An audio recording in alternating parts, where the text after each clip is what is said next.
नमस्कार। आज हम लोग क्लास 11 का मैथ्स का चैप्टर 1 सेट्स पढ़ेंगे। तो ये जो वर्ड है सेट, ये हम लोग के लिए बहुत फैमिलियर है। जैसे कि हम लोग यूज भी करते हैं आम बोलचाल की भाषा में कि किचन सेट, मेकअप सेट। तो किचन सेट का मतलब वहाँ पर होता है कि वो सारे आइटम्स का कलेक्शन जो किचन के पर्पस के लिए, जो किचन में काम आता है। मेकअप सेट मतलब वो सारा आइटम्स जो मेकअप के लिए यूज होता है। तो यानी सेट वर्ड से हम लोग फैमिलियर है, लेकिन मैथ्स में सेट्स का मतलब क्या है। तो इसमें एक अभी हम लोग वर्ड यूज किए कलेक्शन। कलेक्शन वर्ड हम लोग जानते हैं, ठीक है।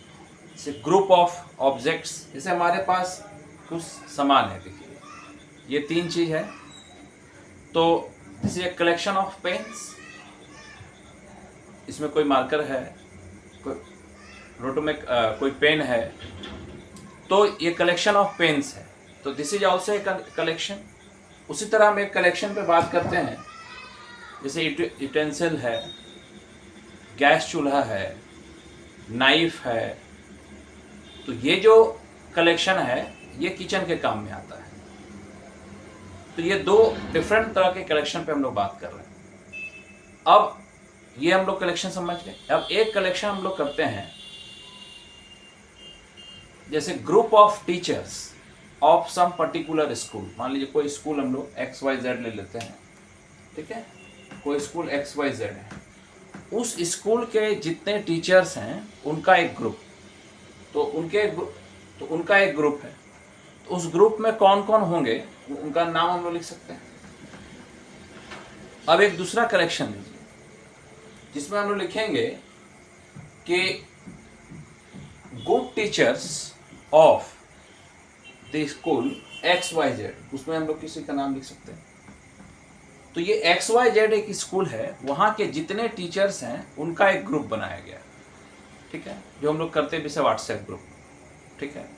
तो अगर हम आपको बताएं कि कोई स्कूल XYZ है और उस स्कूल के जितने टीचर्स हैं उनका एक व्हाट्सएप ग्रुप बना लीजिए। और एक हम बताएं कि कोई स्कूल XYZ है, उस स्कूल के जितने अच्छे टीचर्स हैं, जो गुड टीचर्स हैं, उनका एक व्हाट्सएप ग्रुप बनाइए।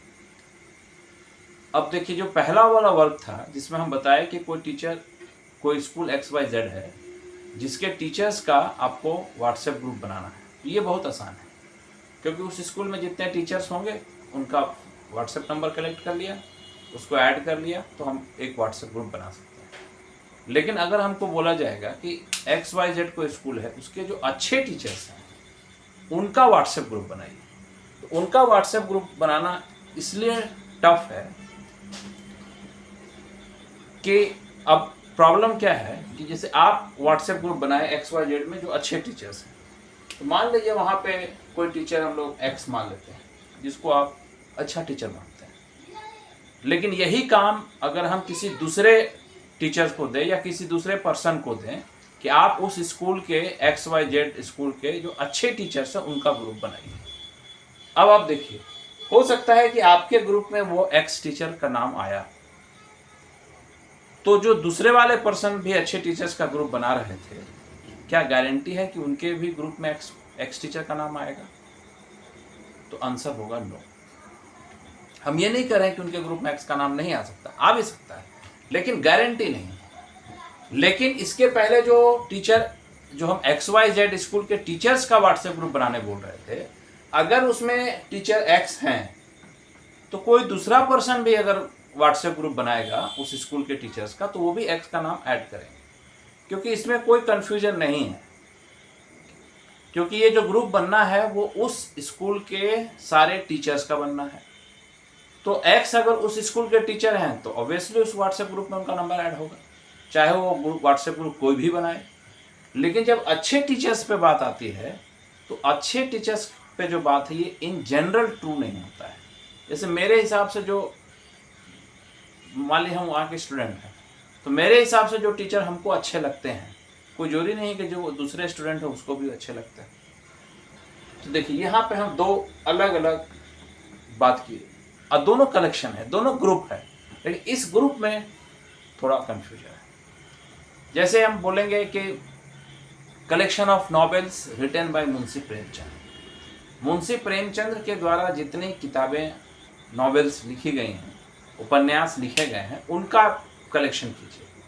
तो ये बहुत आसान है, मुंशी प्रेमचंद के द्वारा जितनी उपन्यास लिखे गए हैं उनका आप एक कलेक्शन कर लीजिए। लेकिन हम बोलेंगे कि मुंशी प्रेमचंद के द्वारा जो अच्छे नॉवेल्स लिखे गए हैं उनका कलेक्शन कीजिए। ये थोड़ा टफ है। इसलिए टफ है क्योंकि उनका जो कोई उपन्यास है, हो सकता है वो हमको पसंद आता हो लेकिन वो किसी दूसरे को पसंद ना आता, या उनको जो उपन्यास पसंद आता हो सकता है वो उपन्यास हमको पसंद ना आता हो। तो ये अच्छा होना ये पर्सन टू पर्सन वेरी कर जाता है। जैसे यहाँ अच्छे टीचर्स का जो व्हाट्सएप ग्रुप है ये पर्सन टू पर्सन वेरी करेगा, लेकिन टीचर्स का WhatsApp group person to person vary नहीं करता। ये दो अलग अलग कलेक्शंस में आपको डिफरेंस समझ में आएगा, ठीक है। जैसे कि कलेक्शन ऑफ फ्लावर्स, तो ये आसान है, जितने तरह के फ्लावर्स हैं आप उसका कलेक्शन कर लीजिए, वो कलेक्शन ऑफ फ्लावर्स है। लेकिन कलेक्शन ऑफ गुड फ्लावर्स ये फिर डाउट है, क्योंकि जो फ्लावर मुझे पसंद हो सकता है दूसरे को पसंद ना हो। यानी ये जो कलेक्शन है, भले आपने लिखा है कलेक्शन ऑफ गुड फ्लावर्स, तो जैसे कलेक्शन ऑफ गुड फ्लावर्स, लेकिन इसी कंडीशंस पे अलग अलग पर्सन्स अलग अलग तरह का कलेक्शन बनाएंगे और दे ऑल आर राइट, सब अपने जगह पर सही है, उनको वो पसंद है वो व्हाट्सएप वो कलेक्शन बनाए। जैसे कि मान लीजिए हम XYZ में 5 बच्चों को ये काम दे देते हैं कि तुम इस स्कूल के जितने टीचर्स हैं उनका एक व्हाट्सएप ग्रुप बनाओ। तो आप देखिएगा कि 5 बच्चे जो व्हाट्सएप ग्रुप बनाएंगे सब में सेम मेंबर एडेड होंगे, लेकिन हम 5 बच्चों को बोलेंगे कि अच्छे टीचर्स का व्हाट्सएप ग्रुप बनाना, तो सारे जो 5 ग्रुप होगा वो सारा आइडेंटिकल नहीं होगा। हो सकता है कोई पर्सन, कोई टीचर X पहले वाले बच्चे के व्हाट्सएप ग्रुप में हो, दूसरे में ना हो, तीसरे में हो, फिर चौथे 5वें में ना हो, ऐसा हो सकता है। यानी जो ग्रुप होगा वो आइडेंटिकल नहीं होगा। तो अब हम लोग फोकस करते हैं कि कलेक्शन, अब कलेक्शन में भी 2 तरह का कलेक्शन हुआ, तो अब दोनों में देखिए डिफरेंस क्या है। ये वाला जो कलेक्शन था जो टीचर्स का था, इस टाइप के कलेक्शंस में या मुंशी प्रेमचंद के द्वारा जितनी उपन्यास लिखी गई हैं उनका ग्रुप का जो कलेक्शन था उसमें आपको क्या क्लैरिटी है और इसमें क्या नहीं है उसको समझिए। अगर हम इसमें बोलेंगे कि जो व्हाट्सएप ग्रुप वाला है कि कोई टीचर Z हैं, क्या वो टीचर इसके ग्रुप में होंगे, तो बहुत सिंपल सा सवाल आपको सोचना है कि क्या वो टीचर XYZ स्कूल के टीचर हैं। अगर हैं तो वो ग्रुप में होंगे और नहीं है तो नहीं होंगे, एकदम क्लियर कट है। चाहे ये आंसर किसी से पूछा जाए, तो अगर मान लीजिए हमसे पूछा गया कि कोई टीचर Z हैं, क्या वो इस स्कूल के टीचर्स के व्हाट्सएप ग्रुप में उनका नंबर ऐड होगा, तो हम पता कर दिए कि हाँ वो Z उसी स्कूल के टीचर हैं, तो हमने बोल दिया हाँ होगा, एकदम ऑब्वियसली होगा। तो अगर हम बोल दिए होगा तो और किसी से भी पूछिए, सब तो इसी ग्राउंड पे चेक करेंगे कि क्या उस स्कूल के टीचर हैं, अगर हैं तो उनका भी आंसर होगा, यानी सारे का आंसर एक जैसा होगा। लेकिन हम बोलेंगे कि अच्छे टीचर्स वाले ग्रुप में, तो मान लीजिए मुझे ये टीचर Z अच्छे लगते हैं, मैं बोलूँगा कि होगा, लेकिन किसी को बोलेंगे यूँ हो सकता है बोले कि नहीं होगा, ठीक है। यानी ऐसा कलेक्शन जिसमें ये बताना आसान हो, सरल भाषा में समझिए, ऐसा कलेक्शन ऐसा संग्रह वस्तुओं का ऐसा संग्रह जिसमें यह बताना आसान हो कि कोई भी ऑब्जेक्ट, मैंने मान ली बोल दिया कि देखिए ये इस तरह के ऑब्जेक्ट्स का कलेक्शन है। अब मैं आपको बोलूंगा क्या ये ऑब्जेक्ट उसका मेंबर होगा या उस कलेक्शन में ये जा सकता है या नहीं जा सकता है। तो ये इसका जो आंसर होगा, अगर आपने पूरे जानकारी के साथ इसका आंसर दिया और सही दिया, तो ये आंसर किसी भी आदमी से पूछा जाएगा तो person to person answer change नहीं करेगा। यानी जिस ग्रुप में यह बताना आसान हो कि कोई भी फलाना चीज उसमें उसका मेंबर होगा या नहीं होगा, वैसा कलेक्शन इस तरह का कलेक्शन है। और जिसमें ये बताना आसान नहीं हो, दूसरे टाइप का कलेक्शन। तो हम 2 अलग अलग तरह के कलेक्शन पे बात कर रहे हैं। तो जिसमें बताना आसान है, इस तरह के कलेक्शन को सेट बोला जाता है। तो मैथ्स में जो सेट का डेफिनेशन है वो ये है ए वेल डिफाइंड कलेक्शन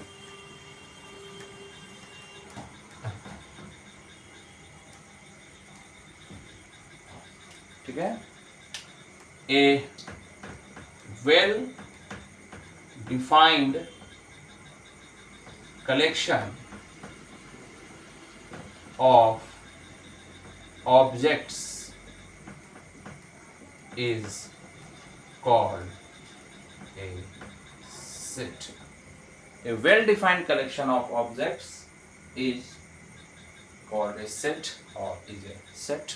ठीक है, अब इसमें जो एकक इस वर्ड पे ज्यादा जोर देना है, what is the meaning of well defined collection. Collection तो हम समझ गए, कलेक्शन तो वो भी था, group of teachers of some particular school and group of good teachers of some particular school or same school, both are collection। लेकिन पहले वाले में जिसमें हम बताए थे कि केवल टीचर्स का कलेक्शन होना चाहिए, ग्रुप होना चाहिए, वो वेल डिफाइंड है, इसलिए कि उसमें कोई मेंबर होंगे या नहीं होंगे ये बताना बहुत आसान है। सिर्फ आपको पता करना है कि वो टीचर उस स्कूल के हैं या नहीं, अगर हैं तो उसमें उनका व्हाट्सएप ग्रुप में उनका नाम होगा, नहीं है तो नहीं होगा।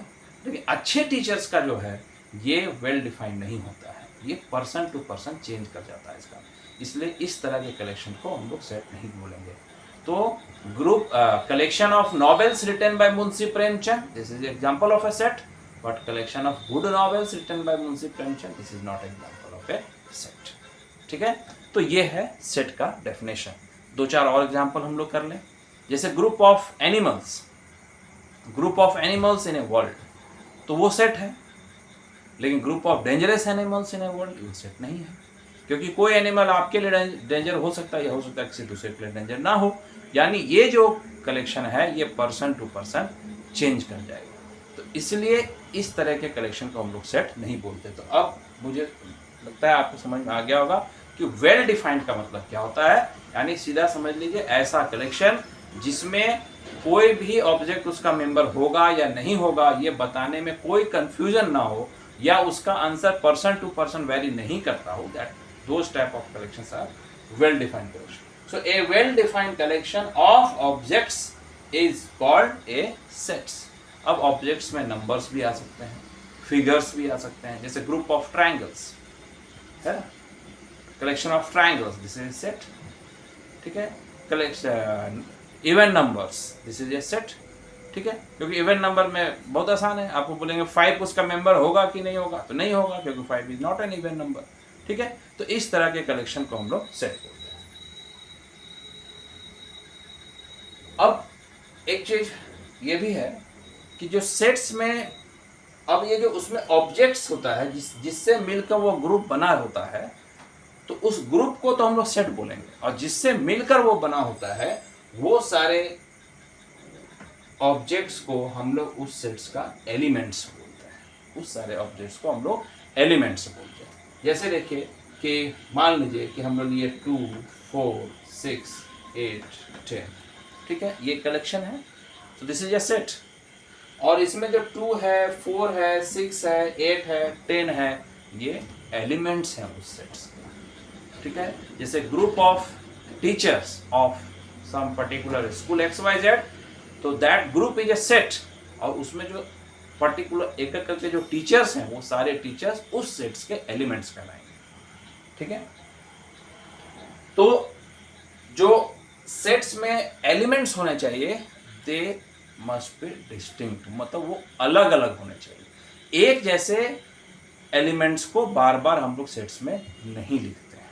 ठीक है, तो उसमें जो सेट्स के अंदर जो एलिमेंट्स होंगे वो सिमिलर एलिमेंट्स को एक साथ, जैसे इसमें हम 2,2 नहीं लिख सकते हैं, 4,6,8 फिर 4 नहीं लिखेंगे, मतलब डिस्टिंक्ट होना चाहिए। इसमें जो भी एलिमेंट्स होंगे वो सब अलग अलग होने चाहिए। ठीक है, तो अब मेरे ख्याल से आपको समझ में आ गया कि सेट्स क्या है।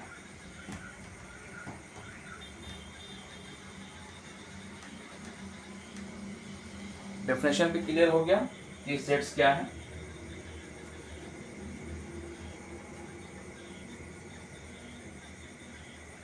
अब इसी के साथ हम लोग एनसीईआरटी का एक्सरसाइज 1.1 का क्वेश्चन नंबर 1 कर सकते हैं, सिर्फ इस डेफिनेशन से कि व्हाट इज सेट। ठीक है।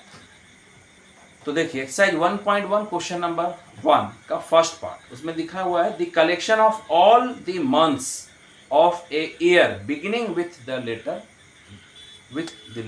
जे।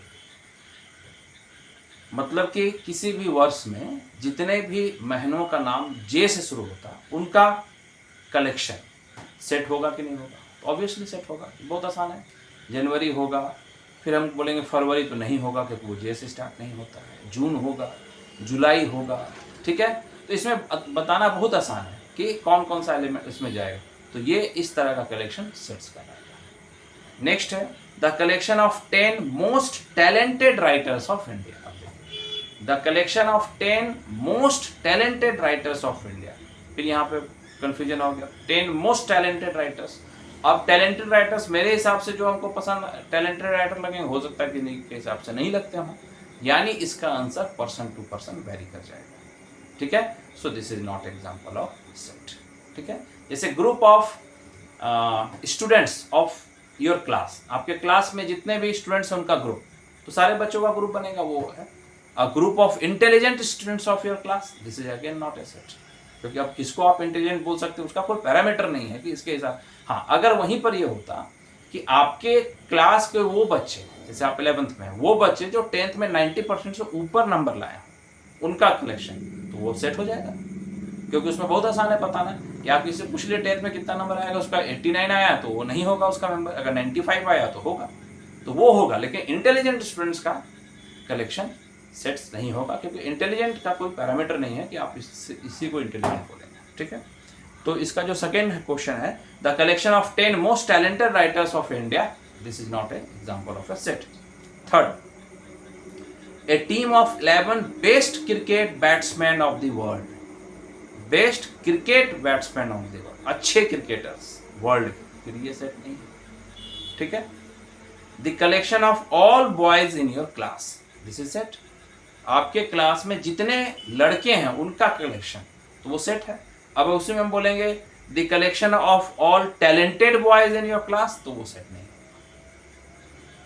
Fifth part, the collection of all natural numbers less than 100, so that is a set. 100 से कम जो नेचुरल नंबर, तो आराम से आप 1 2 3 4 99 तक लिख सकते हैं, तो वो सेट है, उसमें कोई कंफ्यूजन नहीं है। अगर हम बोलेंगे 97 उसका मेंबर होगा तो होगा, 105 होगा तो नहीं होगा, 0 होगा तो नहीं होगा, क्योंकि 0 is not a natural number, तो ये सेट है। A collection of novels written by writer Munshi Premchand, so this is a set. The collection of all even integers, ये भी सेट है। Even integers -4 -2 0 2 4 6 8 10 and so on, ये इवन इंटीजर्स का collection, ये set है। 8th सब पार्ट है the collection of questions of this chapter. आप जो ये चैप्टर पढ़ रहे हैं, इस चैप्टर्स में जितने क्वेश्चंस हैं उनका कलेक्शन, तो वो सेट है। अब इसी में सोचिएगा कब ये क्वेश्चन, कब ये सेट नहीं होता, अगर हम इसमें लिख देते हैं कि the collection of tough questions of this chapter, the collection of easy questions of this chapter, so वो फिर कलेक्शन वो सेट नहीं हो पाता, क्योंकि टफ और इजी ये पर्सन टू पर्सन वेरी करता है। नेक्स्ट 9th लास्ट है उसका, a collection of most dangerous animals of the world, ये सेट नहीं है, क्योंकि इसमें लिखते हैं मोस्ट डेंजरस, फिर डेंजरस होना पर्सन टू पर्सन वेरी करेगा, so this is not a example of a set. तो आई होप हमको समझ में आ गया होगा कि सेट क्या है, ठीक है। So a well defined collection of objects is called set. Well defined का मतलब मैंने बता दिया, ऑब्जेक्ट्स को सेट्स के लिए एलिमेंट्स कहा जाता है, और जो भी एलिमेंट्स होंगे दे मस्ट बी डिस्टिंक्ट, वो सब अलग अलग होने चाहिए, ठीक है। अब देखिए, अब अगर कोई सेट है तो उसका हम लोग नाम भी लिखेंगे। अब नाम लिखने का क्या तरीका है, ठीक है। तो सेट का जो नाम होता है वो हमेशा इंग्लिश के कैपिटल लेटर से हम लोग लिखते हैं, ठीक है। जैसे capital X, capital Y, capital Z, ठीक है। और उसके अंदर जो एलिमेंट्स होता है उसको जनरली इंग्लिश के स्मॉल लेटर से लिखा जाता है, ठीक है। तो जैसे हम एग्जांपल लिख दे रहे हैं, X, कैपिटल X सेट का नाम हुआ, इसके अंदर हम लिखे A E I O U, ठीक है। तो ये देखिए सेट का नाम x हो गया, इसमें जो ये एलिमेंट ये हैं इसको हम लोग एलिमेंट्स बोलेंगे। तो अब देखिए सेट्स का नाम कैसे होता है। पहली बात ये सेट्स का जो नाम होता है वो इंग्लिश के कैपिटल लेटर से लिखेंगे। सेट्स को हमेशा करली ब्रैकेट में रिप्रेजेंट किया जाता है इस तरह से, मिडिल ब्रैकेट जो इसमें, और उसके अंदर जो ऑब्जेक्ट्स जो हम लोग बोल रहे थे उसको जो डालेंगे तो एक दूसरे ऑब्जेक्ट्स को हम लोग कॉमा से अलग अलग करेंगे, बाइफरकेट करेंगे। ठीक है, तो ये तरीका है सेट्स को लिखने का। जैसे अगर हम लोग को बोला जाए कि collection of even numbers, even natural number less than 10, collection of even natural number less than 10, तो 2 होगा फिर कॉमा लगेगा, 4 होगा फिर कॉमा, 6 8 लेस देन 10 है तो यही तो। ठीक है, सो दिस इज इट। अब इसमें क्या क्या फ्रीडम है इसको समझ लीजिए। इसमें जो ऑर्डर है ये नहीं इसी ऑर्डर पे आपको लिखना है। अगर कोई इसको 4, 6, 8, 2 लिख दे वो भी चलेगा। कोई इसको लिख दे 6, 8, 2, 4 ये भी चलेगा। सब ये एक ही सेट है। ठीक है, यानी और एलिमेंट्स के ऑर्डर को आप चेंज कर सकते हैं, कोई दिक्कत नहीं है। रिपीटेशन नहीं करना है, एक ही एलिमेंट को एक से ज्यादा बार नहीं लिखना है। जैसे यहाँ भी ए, ई, आई, ओ, यू, कोई लिखेंगे ई, आई, ओ, ए तो भी चलेगा। ठीक है, तो समझ में आ गया कि सेट का जो नाम है वो इंग्लिश के कैपिटल लेटर से लिखते हैं। उसके अंदर जो ऑब्जेक्ट्स जिसको हम एलिमेंट्स बोलते हैं सेट्स का, उसको हमेशा इंग्लिश के स्मॉल लेटर से रिप्रेजेंट किया जाता है। ठीक है, अब कुछ फैमिलियर सेट्स हैं मैथ्स में जिसको हम लोग को जानना चाहिए।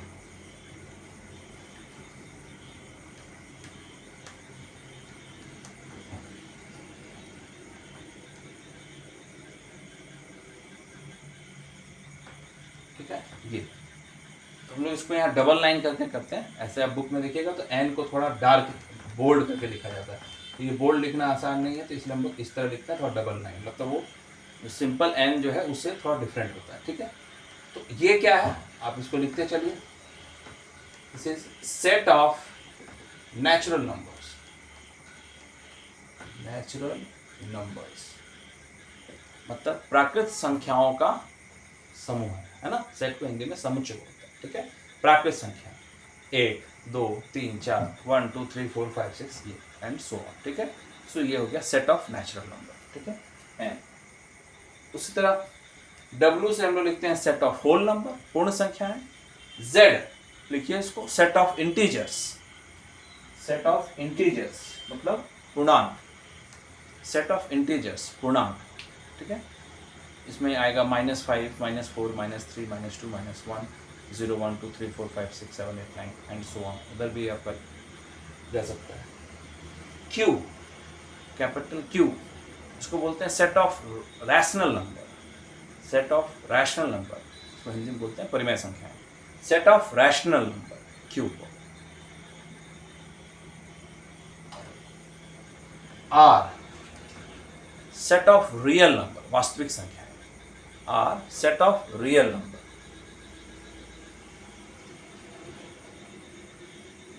अब इसी में देखिए Z के ऊपर अगर हम लोग प्लस का साइन दे दें तो सेट ऑफ पॉजिटिव इंटीजर्स हो जाएगा, set of positive integers. Positive integers का मतलब 1 2 3 4 5 एंड सो ऑन, इस तरह से। ठीक है, सेट ऑफ पॉजिटिव इंटीजर्स। उसी तरह हम लोग Q प्लस कर देंगे तो set of positive rational number, इसमें नेगेटिव रैशनल नंबर नहीं आएगा। ठीक है, ऋणात्मक परिमेय संख्याएं नहीं आएगी, तो set of positive rational number.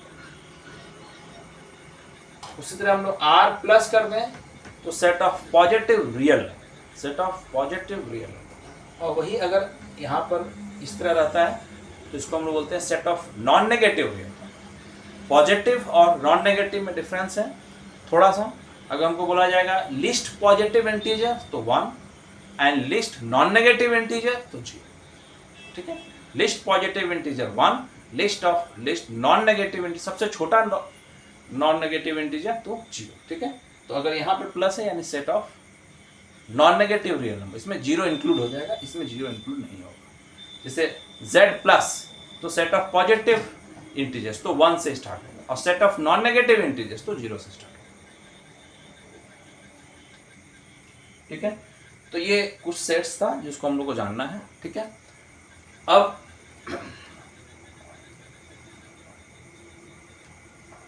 जो सेट्स को लिखने का तरीका है, जो बताया कि इंग्लिश के कैपिटल लेटर से हम लोग लिखेंगे, तो देखिए जो हम इसमें एग्जांपल दिए थे एक्स में, उसमें लिखे थे ए ई आई ओ यू, ये एक तरीका है। लेकिन हम जैसे लिखे, आपके दिमाग में आगे अगर बात की तो आप इंग्लिश अल्फ़ाबेट्स का वॉवेल लिख रहे हैं। ठीक है, यानी इसको लिखने का ये भी तरीका हो सकता है कि set of vowels of English alphabet, वो भी तरीका है लिखने का। तो अगर तो यानी ये भी तरीका चलेगा, लेकिन अगर हम इसको इतना पूरा एलिमेंट्स नहीं लिखना चाहते हैं तो हम लिख सकते हैं सेट ऑफ वॉवेल्स। ठीक है, तो यानी सेट्स को लिखने का फिर दो तरीका दिख रहा है। ठीक है, तो एक और तरीका हम लोग लिखते हैं, इसमें लिखते हैं स्मॉल एक्स। मान लेते हैं कि उस सेट्स के अंदर जो एलिमेंट है वो स्मॉल एक्स, और ये कॉलन में such that x is a vowel of English alphabet. ठीक है, x is a vowel of English alphabet. ये भी तरीका सही है, ये भी तरीका सही है, यानी इसी सेट को लिखने का दो तरीका आया। तो देखिए ये जो तरीका है इसको हम लोग बोलते हैं roster form, ROASTER, roster form, या इसी का नाम है टेबुलर फॉर्म, टेबुलर फॉर्म, और इसको हम लोग बोलते हैं set builder form, set builder form. तो इसको बोलेंगे रोस्टर फॉर्म और इसको बोलेंगे set builder form. Roster form उस फॉर्म को बोलते हैं जिसमें जो भी एलिमेंट्स लिखा जा रहा है उसको हम लोग एक एक एलिमेंट को लिखेंगे, कॉमा दे दे के अलग कर देंगे। इसमें सारे एलिमेंट्स को लिखना जरूरी नहीं है, उसका कैरेक्टरिस्टिक्स आपको पता कर लेना, वो लिख दीजिए। ठीक है, ताकि पता चल जाए कि हम उसमें किस तरह के एलिमेंट्स को डालेंगे। ठीक है, जैसे हम लोग नेचुरल नंबर, तो सेट ऑफ नेचुरल नंबर के हम लिखे, क्योंकि पूरा नेचुरल नंबर लिखना आसान नहीं है, लेकिन हम लिखते सेट ऑफ नेचुरल नंबर, तो आपको समझ में आ गया कि उसमें 1 2 3 4 5 6 एंड सो ऑन इस तरह के एलिमेंट्स आएंगे। तो जहाँ इस तरह से लिखा जाता है उसको हम लोग बोलते हैं सेट बिल्डर फॉर्म, और इसको बोलते हैं रोस्टर फॉर्म। ठीक है, तो क्वेश्चन ये भी आता है कि आप सेट बिल्डर फॉर्म से रोस्टर फॉर्म में कन्वर्ट कीजिए, रोस्टर फॉर्म से सेट बिल्डर फॉर्म में कन्वर्ट कीजिए। ठीक है, अब एक क्वेश्चन, अब देखिए बताए थे कि ये जो AEIO लिखा हुआ है ये इस सेट्स का एलिमेंट्स कहलाएगा। ठीक है, और दो एलिमेंट्स कॉमा से एक दूसरे से अलग होते हैं। ठीक है, और ये भी बता दिए थे कि इसमें ऑर्डर में कोई स्ट्रिक्ट नहीं है कि इसी ऑर्डर पे लिखना है, आप इसके ऑर्डर को चेंज भी कर सकते हैं। ठीक है, अब देखिए, अब कोई एलिमेंट, कोई लेटर इसका एलिमेंट है या नहीं है, इसको नोटेशन करने का क्या तरीका है। जैसे A is element of set X, तो हम लोग लिखेंगे ए, इसको बोलते हैं A belongs to X, A belongs to X. उस तरह इसमें एच नहीं है, तो एच इस तरह करके ऐसे। ठीक है, H doesn't belong to set X, यानी ये एलिमेंट होने का सिंबल है, ये नहीं होने का सिंबल। ठीक है, जैसे इसमें बोला जाएगा ओ, तो O belongs to X, U belongs to X but T doesn't belongs to X। ठीक है, तो एलिमेंट्स है तो ये सिंबल देना है, अगर उस सेट का एलिमेंट नहीं है तो ये सिंबल लगाना है। ठीक है,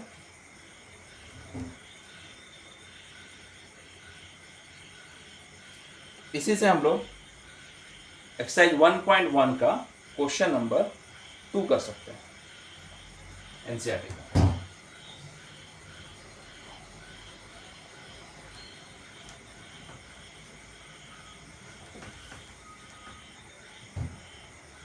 देखिए इसमें एक सेट दिया हुआ है A इक्वल टू 1 2 3 4 5 6। ठीक है, अब इसमें लिखा है इंसर्ट एप्रोप्रिएट सिंबल। ये दोनों में से जो सिंबल एप्रोप्रिएट है वो सिंबल आपको लगाना है। ठीक है, तो इसमें फर्स्ट है 5-8, आप साथ साथ कर सकते हैं। 8 A, थर्ड में है 0 A, फोर्थ में है 4 a, फिफ्थ में है 2 a, सिक्स्थ में है 10 a। अब देखिए, तो 5 इसका मेंबर है तो 5 बिलोंग्स टू ए। 8 इसमें नहीं है तो 8 डजंट बिलोंग्स टू ए। 0 इसमें नहीं है तो 0 डजंट बिलोंग्स टू ए। 4 इसमें है तो 4 बिलोंग्स टू ए। 2 इसमें है तो 4 बिलोंग्स टू ए। 2 इसमें है तो 2 भी बिलोंग्स टू ए। 10 इसमें नहीं है तो 10 डजंट बिलोंग्स टू ए।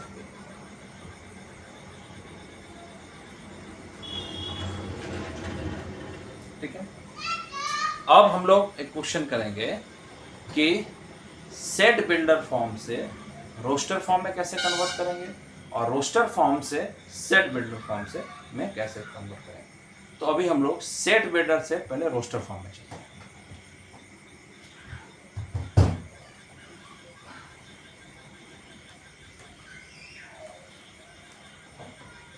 तो एनसीईआरटी का ही फर्स्ट एक्सरसाइज का क्वेश्चन नंबर 3 का first, a x such that x is an integer, x is an integer and -3 less than equal to x less than 7। तो set A एक ऐसा set है जिसमें जो एलिमेंट है वो x से मान के चल रहे हैं और x के बारे में आपको बता दिया गया है कि x इंटीजर है जिसका वैल्यू -3 हो सकता है बट नहीं तो उससे बड़ा होगा बट लेस देन 7। तो इसको आराम से लिख सकते हैं, क्या क्या होगा, -3 -2 -1 0 1 2 3 4 5 एंड 6। ठीक है, सो ये था हमारा सेट बिल्डर फॉर्म, इसको हमने रोस्टर फॉर्म में कन्वर्ट कर दिया। ठीक है, तो केवल आपको पढ़ के पता कर लेना क्या प्रॉपर्टी है, उस प्रॉपर्टी पे जो एलिमेंट्स आएंगे उसको लिख देना, वही हो गया रोस्टर फॉर्म। अब इसी का सेकेंड है, अब मैं क्वेश्चन आपको पढ़ रहा हूं, उसमें देखिए बी है, बी सेट है, उसमें लिखा हुआ है x such that x is a natural number, x such that x is a natural number less than 6, 6 से छोटा नेचुरल नंबर। तो 6 से छोटा नेचुरल नंबर क्या होगा, पहले तो स्टार्ट 1 से होगा, तो 1 2 3 4 5 1 2 3 4 5। हाँ, अब मैं फिर आपको बता दे रहा हूँ, इसको कोई 2 3 4 5 1 लिखे तो भी चलेगा। ठीक है, सी क्या, थर्ड नंबर सेट सी है x such that x is a 2 digit natural number, ये 2 डिजिट का नेचुरल नंबर है, which is 2 digit natural number such that sum of its digit is 8। 2 digit का नेचुरल नंबर होना चाहिए और उसका सम 8 होना चाहिए। तो 2 डिजिट में होगा तो यानी स्टार्टिंग तो उसका 1 होगा, तो उसमें क्या होगा, पहले आएगा 1 7 तो 17। ठीक है, फिर 2 6 तो 1 7 8 ये भी हो जाएगा, 8 2 डिजिट हो गया, 2 6 तो वो भी 8 हो गया। ठीक है, उसी तरह 3 5 35 तो ये भी हम लोग का 2 डिजिट का नंबर है और जिसका डिजिट्स का सम 8 है। उसी तरह 4 4 यानी 44 इसका भी 2 डिजिट का नंबर है जिसका सम 8 है। उसी तरह 5 3 53 again sum of the digit is 8, 62 71 and 80। तो ये नंबर्स हो गए 2 डिजिट्स के नेचुरल नंबर जिनके डिजिट्स का सम 8। Next D, fourth question, fourth part इसका। डी क्या है, x such that x is a prime number which is divisor of 60। अभाज्य संख्याएं जो 60 के डिवाइजर हों, ठीक है, उनके गुणनखंड हों, तो वो अभाज्य संख्याएं जो 60 के गुणनखंड हो, prime number which is divisor of 60। तो अब 60 के डिवाइजर कौन कौन है, तो 1 है, लेकिन 1 प्राइम नंबर नहीं है क्योंकि प्राइम नंबर तो 1 से बड़ा डिफाइंड है। तो 2, हाँ 2 प्राइम नंबर है, 60 का डिवाइजर भी है तो 2 हो जाएगा। फिर 3 भी हो जाएगा, प्राइम भी है डिवाइजर भी है। अब आप देखिए अगला प्राइम क्या है, प्राइम खोजना आसान है, तो प्राइम क्या है 5, अब 5 60 का डिवाइजर है तो 5 भी लिखेंगे। अब 5 के बाद अगर हम देखेंगे 7, लेकिन वो 60 का डिवाइजर नहीं है। 7 के बाद सीधा आ जाएंगे 11, लेकिन वो भी 60 का डिवाइजर नहीं है। अब 11 के बाद क्या आ जाएंगे 13, वो भी 60 का डिवाइजर नहीं है। ठीक है, 13 के बाद आ जाएंगे 17, ठीक है, वो भी 60 का डिवाइजर नहीं है। ठीक है, तो आप देखिएगा 17, 19, 23, ठीक है, ये सब 60 के डिवाइजर नहीं है। ठीक है, तो पता चला 30 तक तो कोई आएगा नहीं है। ठीक है, और 30 के बाद फिर सीधा डिवाइजर इसका 60 मिलेगा, और 60 फिर प्राइम नंबर नहीं है। तो क्या आ जाएंगे 2, 3, 5। ठीक है, यही हो जाएगा इसका ई। अब इसका जो नेक्स्ट है part E, set E.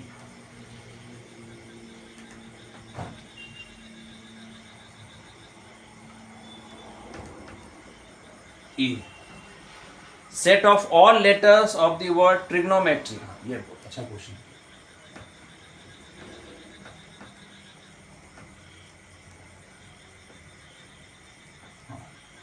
Set of all the letters of the word trigonometry, इसके जितने भी लेटर्स हैं इनका सेट।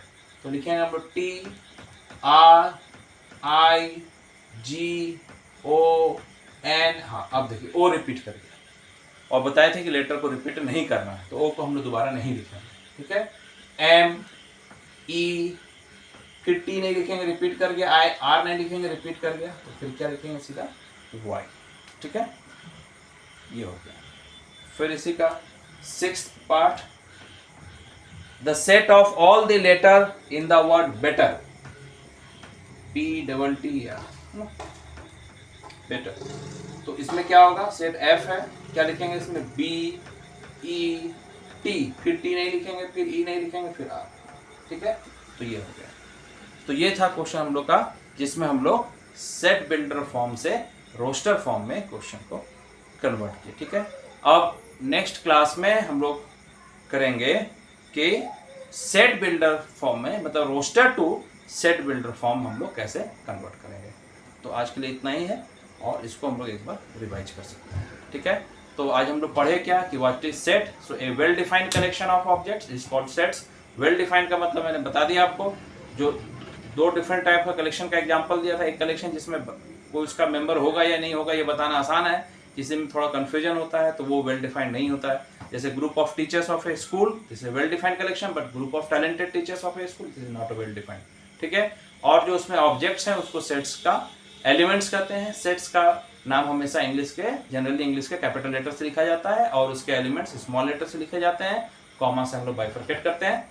ठीक है, और इसमें 2 तरीका था, टेबुलर फॉर्म या रोस्टर फॉर्म, और दूसरा था सेट बिल्डर फॉर्म। ठीक है, तो आज हम लोग ये पढ़े कि सेट बिल्डर फॉर्म से हम लोग टेबुलर फॉर्म में कैसे जाएंगे। ठीक है, नेक्स्ट क्लास में हम लोग करेंगे कि टेबुलर फॉर्म से हम लोग सेट बिल्डर फॉर्म में कैसे लिखेंगे। तो उसमें क्या था कि आपको प्रॉपर्टी लिखी हुई थी, आपको क्या एलिमेंट्स लिखना था।